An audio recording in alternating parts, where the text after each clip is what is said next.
Welcome back to this week's Tuesday Tips with Tom. In this episode, we're going to walk through how you can see where a given field is in use in your ExpressionEngine install.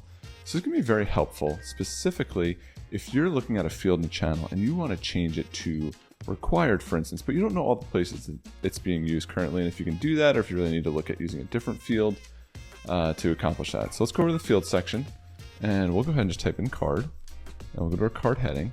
And if we scroll down, there's this channel section underneath the field, and it'll show you exactly where this field is in use.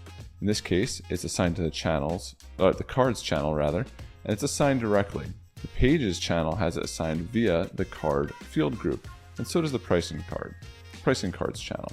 So similarly, you can also click on one of these, and you can go to the channel and edit it, or take a look at more details on how it's being used, and things along those lines. It's as simple as that. Thanks for joining us.